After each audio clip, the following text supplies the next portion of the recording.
ብዙ ገንዘብ ማግኘት ከፈለክ ቤተሰብህን በጣም አንደላቀ ማኖር ከፈለክ የዚህን ዓለም ብዙ ችግር መፍታት አለብህ ማለት ነው። ምንም ሌላ ምንም ማለት አይደለም። በደንብ ጎልቶ የሚታየው ጤና የመሰላቸው ሰዎች ሁሉን ነገር እርግፍ አድርገው ትተው ጤናው ላይ ያተኩሩና ጤናውን በማስተካከል ሂደት ውስጥ የሚያበላሿቸው በጣም ብዙ ነገሮች አሉ። ጤና አንድ ነገር ነው እንጂ ሁሉንም ነገር የሚሸፍን ነገር አይደለም። የሆነ ትንሽ ነገር አስይዘ ትልቅ ነገር ለመወጨቅ people know us በደንብ ያውቁናል። ስለዚህ ይሄም ነገር በፍልስፍናችን ውስጥ ይገባል ማለት ነው። ስንኖር ቤታችን ውስጥስ ምን አይነት ቤተሰብ ነው መገንባት የምንፈልገው? እነዚህ ነገሮች በሙሉ በደንብ ዲፋይን መደረግ አለባቸው። ኦኬ፣ አሁን እንግዲህ ለእንደዚህ አይነት ህይወት ገንዘብ አያስፈልገውም ወይ? ያስፈልገዋል። ግን ብዙ ገንዘብ ማግኘት ከፈለግ ቤተሰብህን በጣም አንደላቀ ማኖር ከፈለግ የዚህን ዓለም ብዙ ችግር መፍታት አለብህ ማለት ነው። ምንም ሌላ ምንም ማለት አይደለም። ብዙ ነገር በፈለክ ቁጥር ኃላፊነቱን በአንተ ላይ ነው እንጂ የምታመጣው ይቻላል ማድረግ። ግን ሰዎች ኪሳቸው ውስጥ ገብተው በገዛ ፈቃዳቸው ብራቸውን አውጥተው አብርሽዬን ካብሎ የሚሰጡህና እንደምትፈልገው ኑር ሚሉህ ምን ቢሆን ነው? እነሱም እኮ የራሳቸው ጥያቄ ደግሞ አላቸው። ስለዚህ ከብር አውጥተው ከሰጡ ብር የሚያልፍ የሆነ ነገር መስጠት አለብህ ማለት ነው። ይሄ ምን ይጠይቃል? ይህን ነገር ለማድረግ በግል ባህሪ ላይ መስራት ኤቭሪ ዲቴይል ኦፍ አሁን ዓለም ላይ በጣም ትልልቅ ፖድካስተሮች የሚያደርጉት ደረጃ ላይ ለመድረስና በዛ ደረጃ ሰዎችን ለማገልገል እንቅልፍ አትኖርም። አሁን እንግዲህ እንቅልፍ ማተኛው ለምንድን ነው? ማገልገል ትፈልጋለህ።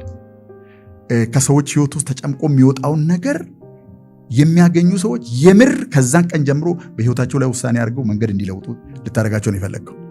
ስለዚህ እንዴት አድርገህ ኢንተርቪው እንደምታደርግ፣ እንዴት አድርገህ ከአንድ ሰው ውስጥ ወርቅ እንደምታወጣ ቁጭ ብለህ ማየት ያስፈልጋል። አሁን ቶም ብሊዮ የሚባል ሰው ምናልባት ታውቃለህ ብዬ አስባለሁ። አይታል። አንዳንድ ጊዜ ይከራከራል፣ አንዳንድ ጊዜ አሮጋንት ሁሉ ይመስላል። ግን አንጠፍጥፎ እንደዚህ አድርጎ ጨምቆ ነው ለኮሚኒቲው የሚያወጣው። ምንም ነገር ማለፍ የሚባል ነገር የለም። በዛ ደረጃ ስናገለግል ገንዘብ ኦቪየስ ነው። ሌላኛው ነገር ደግሞ ደስ ይላል። የምታደርገው ነገር ደስ ይላል። ደስ ካለ ጤነኛ ትሆናል። ጤነኛ ከሆንክ ደስተኛ ትሆናል። ደስተኛ ከሆንክ ገንዘብ በቃ ይሄ እርስ በርስ ተሳስረው ነው የተሳሰረ ነገር። ስለዚህ ሰዎች ግሮስ ነገሩን መጀመሪያ ቢያዩ ጥሩ ነው።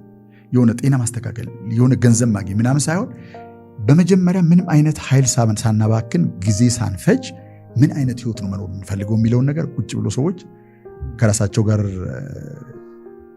ቢማከሩ በጣም ጥሩ ነው ብዬ አስባለሁ። ፐርፐዝ በነገራችን ላይ ጤነኛ ከመሆንም የሆነ ስራ ከመያዝም የሆነ ቢዝነስ ከማቋቋምም ያልፋል። ፐርፐዝ ብለን ስንል ፐርፐዝ ማለት የህይወት ማዕከላዊ ምክንያት ማለት ነው። እዚህ ምድር ላይ የምትኖርበትን ማዕከላዊ ምክንያት ስትኖር፣ ይህን በልብ ጥልቀት እያወቀው ስትኖር፣ ሌሎቹ ነገሮች በሙሉ ከዚህ ውስጥ የሚወጡ ቅርንጫፎች ናቸው እንጂ ዋና ነገሮች አይደሉም። ምን መሰለ፣ አንድ ሰው ህይወት ያለው ህይወት አንድ ነው፣ 2 እና 3 አይደለም። ቅርንጫፍ እናበጅላቸዋለን፣ አይነት በአይነት አስቀምጠን ይሄኛው ኮምፓርትመንት እያልን እናከፋፍላለን እንጂ ህይወት አንድ ነው። ያን አንዱን ቦታ ስትለውጥ ሌሎች ነገሮች በሙሉ አብሮ ነው የሚለወጡት። አንዱም ነገር ደግሞ ሲጎድል፣ ለምሳሌ ያህል ጤናው ሲጎድል ደስታው ይጎላል። ደስታው ከጎደለ ግንኙነቱ ጥሩ አይሆንም። ስለዚህ አንደኛው ጉድለት ሌሎችንም ነገር ይነካል።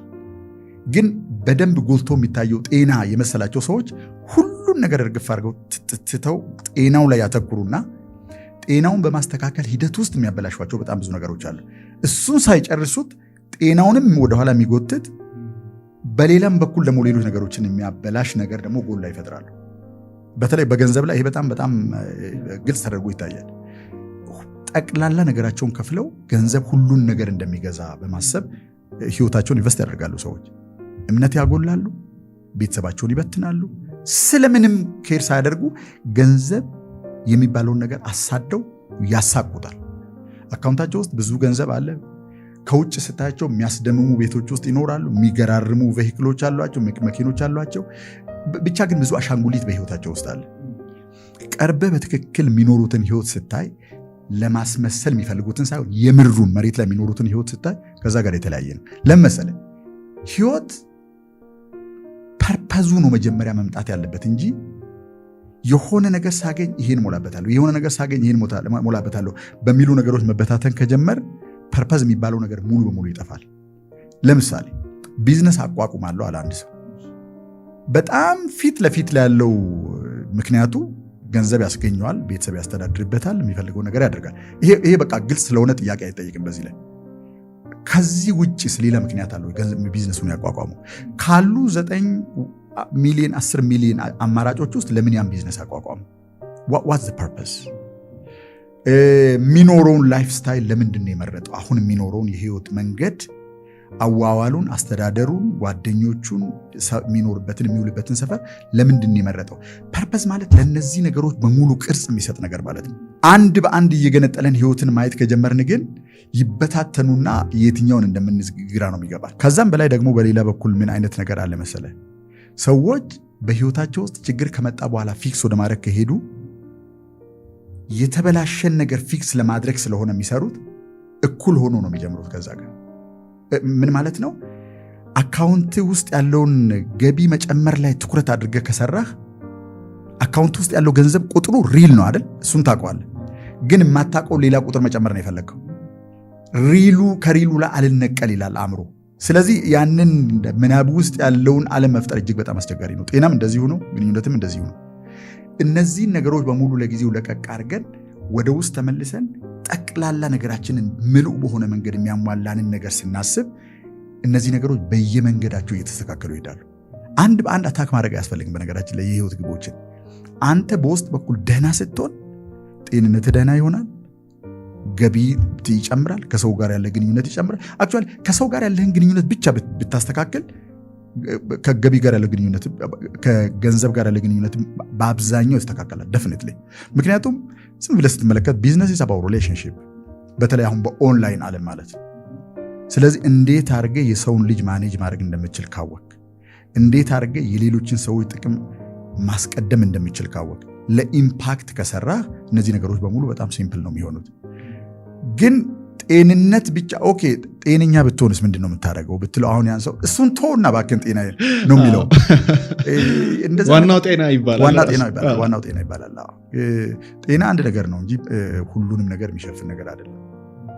ስለዚህ ለምን ሆሊስቲክ አቀራረብ አይኖርም ለህይወት? ሆሊስቲክ የሆነ ለምሳሌ ሰው በእጥረት መኖር እንደሌለበት አምናለሁ። አንተን ተርፎ የምትሰጠው ነገር ሊኖርህ ይገባል። በቃ ሰው ሁሉ ሊፈልገው ይገባልም ይፈልጋልም። ሰው ጤነኛ መሆን አለበት። ሰውነትህ ብቻ አይደለም ጤነኛ መሆን ያለበት፣ ግን አእምሮህም ጤነኛ መሆን አለበት። ስትተኛ ማትወቀስበት ሰላማዊ አእምሮ ሊኖርህ ይገባል። መንፈስህ ጽድት ያለ መሆን አለበት። ይሁን የተወሳሰበ የተጀባቦነ መሆን የለበትም። ክሊር መሆን አለበት። ስለዚህ ይሄንን በሙሉ አንድ ላይ የሚያመጣ ነገር ካልሆነ ምንድን ነው የሚሆነው? ምናልባት አንተ ላታውቀው ትችላለህ። ገጠር ያሉ ሰዎች ልብስ ይጥፋሉ። መጣፍ የሚባል ነገር ታውቃለህ? እንዲያው ሲያልቅባቸው የሆነ ቦታ ላይ ሌላ ጨርቅ በአዲስ ጨርቅ ወይም ሌላ ጨርቅ ከሌላ ደህና ልብስ ላይ ይቀደድና ይጣፋል። የተጣፈውና የተጣፈበት ጨርቅ በጣም የተራራቀ ዕድሜ ካላቸው የተጣፈው ጨርቅ የመቦጨቅና የበለጠ የማቁሰል እድል አለው። ምን ማለት ነው? ሊያልቅ የተቃረበ ዋና ልብስ ላይ አዲስ እራፊ ጨርቅ አምጥተህ ብትጥፍ ይቦጨቃል። ያ ልብስ አብሮ ከመቆየት ይልቅ ሰዎች ህይወታቸው በዚህ መንገድ ነው የሚሆኑት። ይጥፉታል፣ ከማስተካከል ይልቅ ይቦጭቋል። እዛም ይጣፋል፣ እዚህም ይጣፋል።